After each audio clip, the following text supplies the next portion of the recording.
Hi, this is Mariah Gullo from The Hollywood Reporter, and I'm in studio with the filmmakers for Ladies First, Shaana and Uraaz Bahl. So nice to have you guys Thank you here. for having us. Thank you for having us, yes. Tell me a little bit about this movie, Ladies First.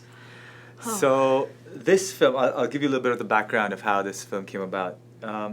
Unlike most stories, this film came from a very dark place. I was going through a very dark time in my life, and I was trying to do something, build something good in our country and do something good to help the people of our country. And for many reasons, the government kept blocking me, and I didn't understand why. And I'd gone into a very depressing. It was very depressing for me. And one day, I read the story about this girl who was extremely talented, came from a very small village, who was extremely poor, and wanted to go to the Olympics. Had qualified for the Olympics, but wasn't getting the support she needed from India to get the right kind of training and support and mental coaching.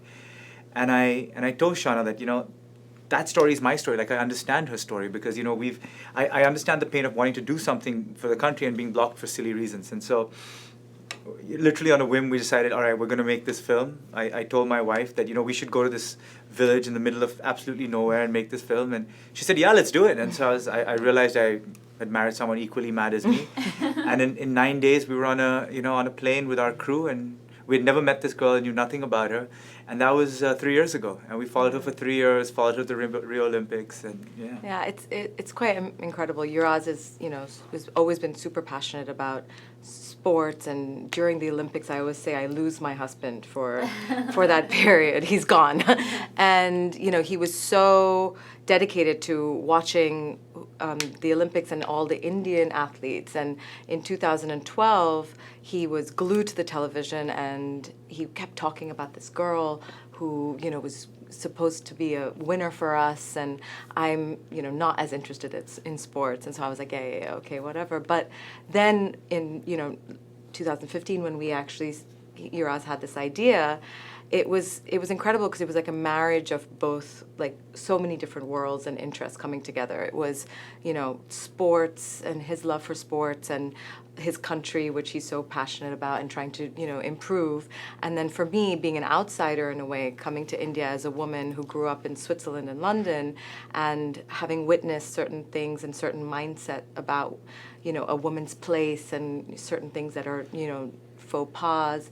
And it's always been something that I've been really passionate about dealing with women's issues in India and about breaking so many boundaries which I feel have been put onto women.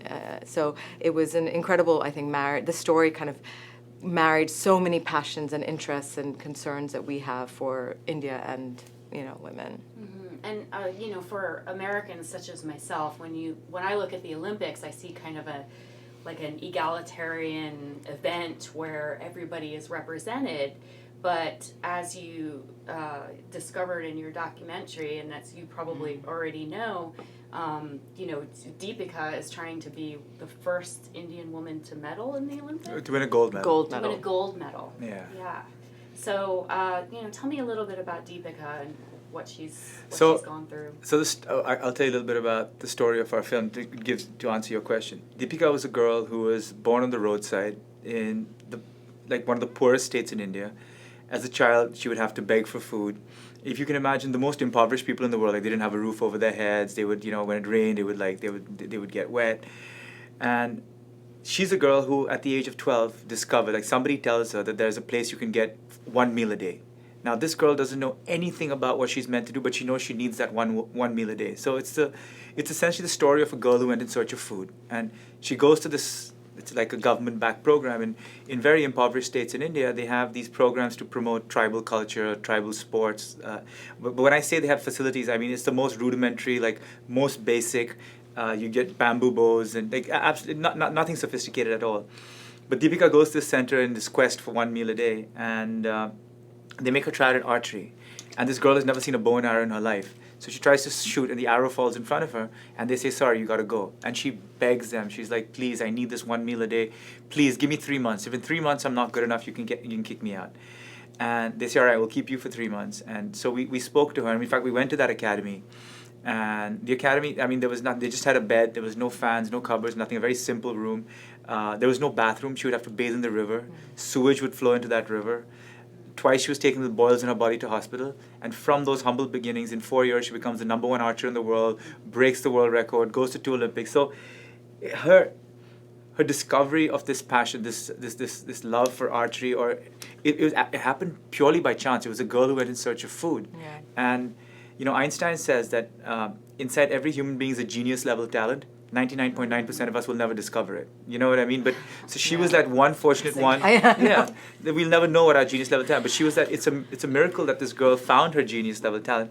And coming back to the Olympics, she didn't even know what the Olympics was. She'd never heard of it. She'd never heard of it. So 2012, she's barely 18 years old, heading to this Olympics. She just thinks it's another competition for her, and then when she loses, it's such a blow to her system. It's such a shock because she thought, oh, I'll go back next year. I'll do it next year. And they had to explain to her, no, actually, it's in 4 years.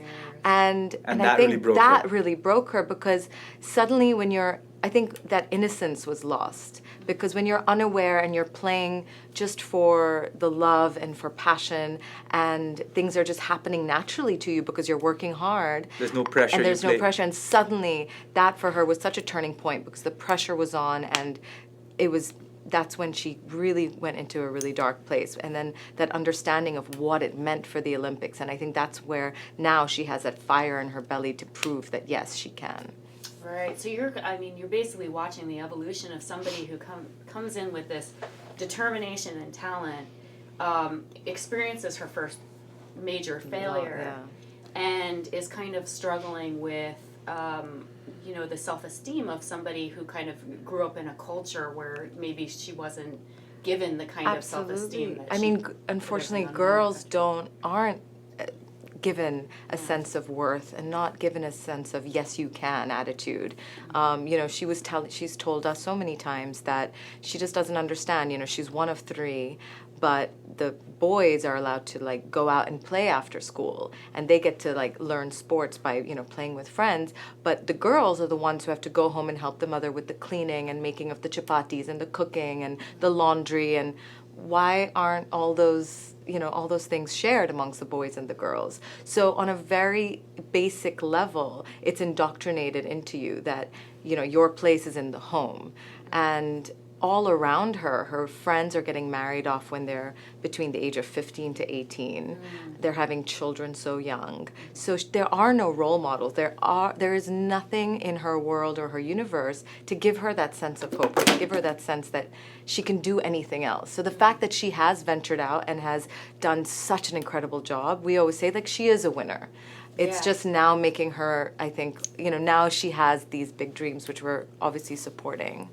You have an amazing scene in the movie where she goes to meet other women who are also in an archery school, young girls, and she gives them the advice to look on YouTube if they need some techniques, which is kind of you're well, they're in school, why are they looking to YouTube? But they're looking for guidance, the right kind of support. So absolutely, and essentially that's the story of our film. And Deepika says it. It doesn't matter how hard you work, it doesn't matter how determined you are or how committed you are. If you're not given the right kind of support, you will never get to that place. And in our film, we use the Olympics as a barometer for gender equality because we show that women that come from countries that don't value women will never win an Olympic gold medal. Because when you get to the Olympics, as we show in our film, Deepika is probably the most talented archer in the world. She breaks world records at whim. She's won numerous World Cups, World Championships, everything.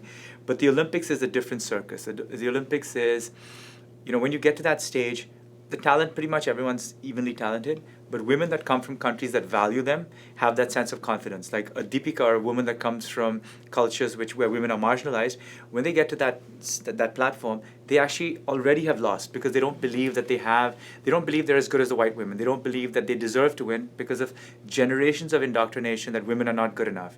The sad part is in India, from the time a girl is born, your girls are told, good girls don't say this, good girls don't do this, good girls don't wear this. And every time a girl child shows some sort of inclination towards having some sort of a career or having some sort of a dream, families always say, no, your place is in the home. You need to learn how to cook. You need to learn how to wash. You know what I mean? So, and the worst happens to girls around, as we discovered in our film, is when they start hitting puberty and their bodies start changing, then there's huge body shaming that happens.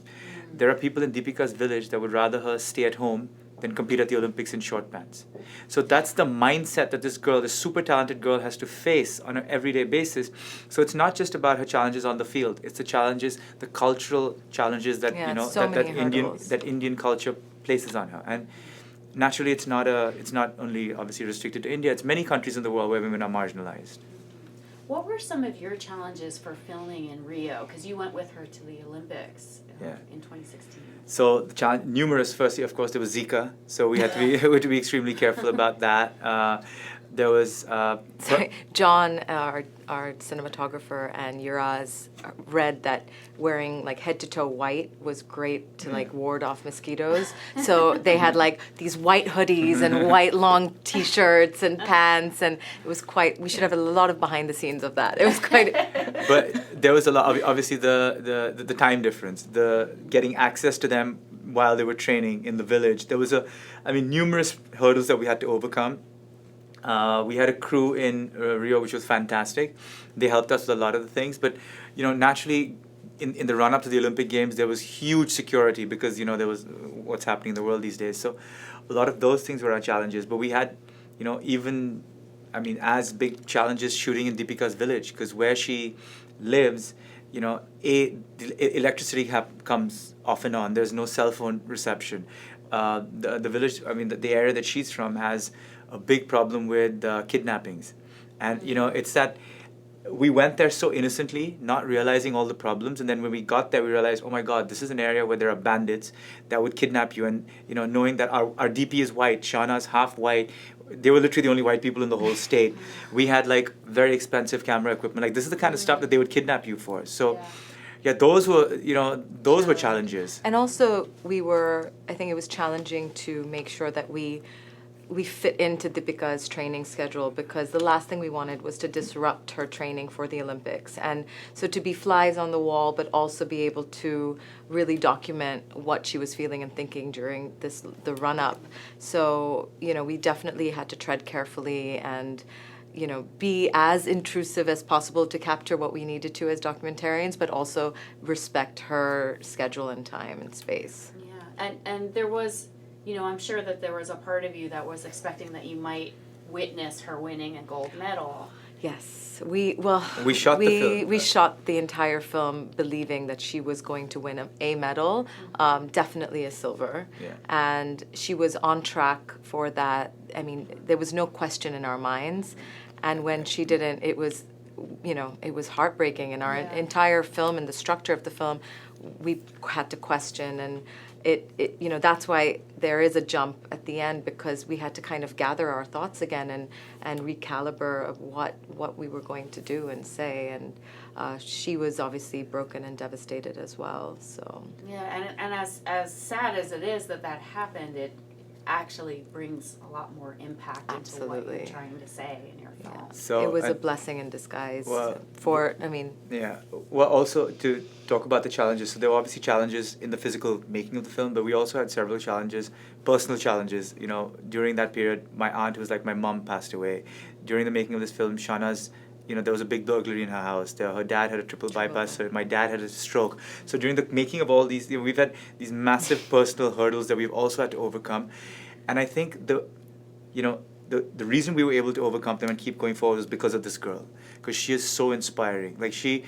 That's why we hope our film, many people are able to watch our film, because the impact this girl has had on us. She has overcome every obstacle with a smile on her face. Nothing, she will break in the moment, and the next day you'll see her, she's back on her feet, and she's ready to fight, and she's ready to fight harder. And to be around someone with that sort of energy really you feel inspiring. bad to, even spend longer than a day, feeling sorry for yourself or moping.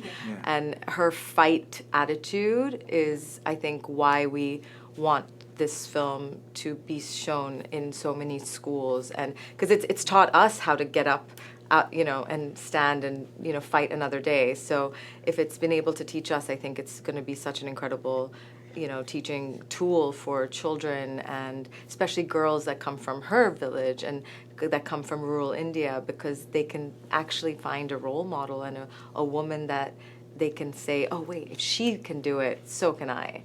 because otherwise there's nothing really around them to give them that support. And you have some plans for how you're going to get this film shown to. So for us, again, the film is one thing, but we also, for us, making a movement around this film was very important to us. And in India, if we have to, make any significant change or move the needle in any significant way, we have to think very big. So we have big aspirations for our little film. We'd like 100 million Indians to watch it because, what Deepika does is actually shooting a weapon is very majestic, and it's not what the perception of what girls do. So if we show it in schools, young boys will see girls doing that. That'll change the perception of the way boys interact with girls. Girls will watch her doing that. It'll change it'll give them a sense of hope, self-belief, self-confidence that yes, girls can do this. We have approached the government because in India, the government runs millions of schools and it supports hundreds of millions of kids. So we showed the film to the Women's Affairs Minister, who was very moved by the film, made some very, immediately as the film was done, made some very positive statements, started a fund for Deepika, so we're going to plan to show it to several more ministries, hopefully show it to our Prime Minister, make this part of the curriculum, because it's a short film, it's for a child's attention span, we wanted to, consciously we made it a shorter film because we wanted to be watched in schools. And we've also tied up with the largest children's charity in the world that's based out of India called Magic Bus. And what's amazing about Magic Bus is that they actually started off as a sports charity for children because the founder, Matthew Spacey, he believed that he's British, but he came to India with the rugby team and he noticed all these street kids, playing and he used to play rugby with them, and suddenly he'd garner this community.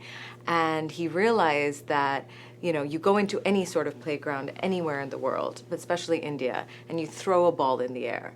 And any child, doesn't matter what race, what religion, what color, what age, what gender they are going to just instinctually run towards that ball to try and catch it. So sport has an amazing equalizing, unifying quality to it. And it's an incredible charity, and they have 500,000 children in India already. So they're going to make sure that they show it to all of their children, and we're going to help use their platform to also magnify the message and the movement. And I remember you saying before that Deepika had some difficulty seeing the film at first. Yes. What has been her reaction? So she didn't want to watch the film at all. The thing is, she's so concerned about winning the gold medal and her training and her focus. So it took us a long time. Deepika, please watch the film. And then so she, Vogue India was giving her an award, and she happened to be in Bombay, and so we got her to watch the film. But at the point where she breaks down and cries, she just said, I can't watch this. She turned it off, and then we had to fast forward it, and then she watched the end. So I think, because she knew what was coming, and she doesn't want to see herself vulnerable anymore. She had that moment, it's done, it's behind me, let's move on. Yeah. That's who she is. And for a young girl from a village to have that level of confidence and support, especially from India, she's truly one in a billion. Really. I mean, there are no other girls like her. She's a very special girl. Yeah, but after watching it, she finally, we were like, now are you happy that you watched it? And she was like, yeah, no, I love it. And she sent a message to our editor of Deshmola being like, I love how you cut my shooting after I lost. And she really picked up on her favorite moments, and that was very special. It was really special for her. The action shots where she's competing are amazing. Yeah. Really wonderful.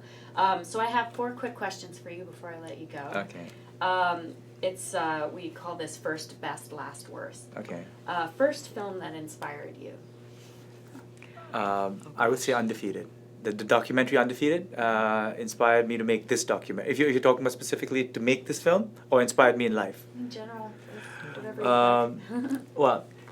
I would say The Sound of Music was my mom's favorite film. So growing up, I would watch that film on a loop. You know what I mean? Sound of Music and My Fair Lady were on in my house all the time. So those 2 films, I think those. But to make this film, I think the documentary Undefeated played a big part because it is that story of somebody coming from the bottom, and then the uplifting story and the sport how sport was able to help them. Yeah. I definitely think for me, I have 2 sides to be, but Breakfast at Tiffany's was one of those classic films that I think I watched again and again, and it inspired me to get into this fantasy world of movie making. And then the other film that really moved me was Gandhi. I think it gave me a sense of that we could tell Indian stories, but for a Western audience. And so I think that was a really inspiring, pivotal moment. Best day of filming with Deepika. So it was actually I don't know how much I can give away, but it was the day actually where she broke down. It was actually a very auspicious day in India. It was the day, the Festival of Color, where you see people playing color on each other, and we just had that. It was in the morning we had played color with her, and it was like a very, it is a very coming together kind of a moment. And by this point, of course, we were very close to her. She already starts calling me her brother. This was 3 years into the filming of the film, and it was that moment when I just asked her, so how did you feel after Rio? Not expecting her to just, because I know Deepika, she's very closed. She doesn't you know what I mean? But in that moment, I had never, you saw everything fade away, everything melt. And, when she breaks down crying, there was me, our DP from LA, who doesn't speak a word of Hindi, and our sound guy.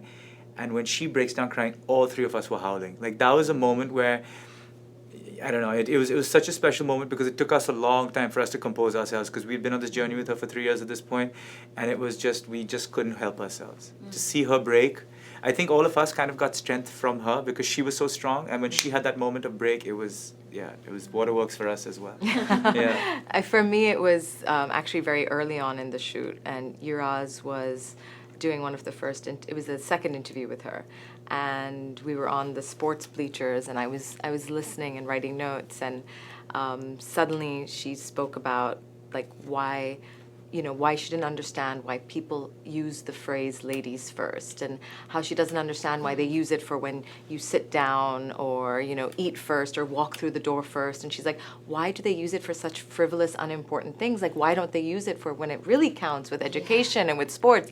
And I suddenly I had chills up and down my spine, and I have my notebook and I'm writing ladies first, and I'm underlining it a bunch of times, and I'm like, I'm an educated woman, and I've never thought of that. I've let men use that phrase to death around me, and I've never thought of it in such an impactful way. And so for me, it was definitely the birth of the title. That day was really special.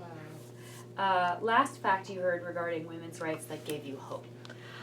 Actually, yesterday, it's a tiny little fact, but I grew up playing Barbie dolls, and Barbie just announced that they are doing a series of Barbies called She Hero, so S and then Hero, of women that are inspiring and have done incredible things. And they just announced that they're going to have Miss Mohammed, who is the first American Muslim to compete in a hijab, and they're making a Barbie of her. And I just thought, if I could have been a little girl playing with women that were breaking boundaries and inspiring, how amazing is that? And what amazing stories you can tell. And it wouldn't have just been Barbie and Ken, kissing and going on dates, but, it would have been incredible, powerful stories I could have been taught. And I think that's going to be a huge game changer. And it's a small thing, but I think it hopefully will make a lot of difference. So for me, it's I don't think it's one thing. I think the world generally, in some places we seem to be moving forward, and in some places we seem to be stagnating. And but generally, I think watching women in the Western world have a voice and openly protest things that are wrong, I think that's very impactful for women from my part of the world, because we always, in India especially, things that happen in the West, we kind of copy them. So I hope this is one of the things that the women in India will copy. I think even moves allowing women to now start driving in Saudi Arabia, as archaic as it may be, is a step in the right direction. There are many things, and I think, and I actually, I strongly believe that technology will play a huge role in the progress of women, because the minute information is free and the minute information is easily available to people in small villages in India will see that women across the world have more rights, have more power, which will give them the confidence to stand up. And so I think simple things like the proliferation of mobile phones in India will be a huge step in the right direction to empowering women, encouraging women's rights, encouraging women to work from the home. you know, technology is going to be, I'm very excited about how technology is going to help in the upliftment of women, especially in the developing world. Worst career mistake you made and how you fixed it. The worst career mistake I made was not There's so following my many. passion for film 40 years ago. I mean, well, not 40, but 20 years ago. I graduated from college and I had gotten accepted to UCLA Film School, and I couldn't go because my mom was diagnosed with terminal cancer. So I went back to India, and I would say the worst mistake was not going back to India, but and then she passed away 3 years later, and I'm blessed to have those 3 years with her. I wouldn't change that for the world. The mistake I made was not following with my dream after. Just, you know, kind of getting into work in India and kind of, you know, suppressing this dream of mine that, oh my God, making film, it's just, you know, and in India, although we have a big film industry, making film is not really looked upon as like a respectable profession, really. It's like not you know, in Indian parents like their children to be doctors and lawyers and engineers and computer science people, and that's what, so making film, but I wish I hadn't, like, you know, let the perception of our society that film is something that's not that great hold me back, and maybe I'd, you know, made a film sooner. I think that was my biggest mistake. For me, I think I've always been in the industry in some form or the other, but I started out as an actor, and that was my first love, the theater. And I think I allowed too many people to tell me who I was and what I should do and what I should look like. And I think when you're younger and more vulnerable, and especially, you know, I moved to India for a film and allowed just a lot of men to kind of tell me what to do and what not to do. And I wish I had found my voice sooner to be able to realize that I didn't need them, didn't need to listen to them, and just have that strength. So I think it's incredible working now with my partner and my partner in crime, because I think it gives you that sense of support and security, and there's a team going out into this world and tackling any problem, and there is no problem too, you know, big or small. So I definitely wish I had that conviction and strength before. Mm-hmm. Well, it sounds like both of you are moving forward from those mistakes into some really exciting outcomes. Fingers crossed. Yeah. The movie is Ladies First. Thank you so much for being here. Thank you. Thank you. We'll see you soon. Thank you. Thank you so much.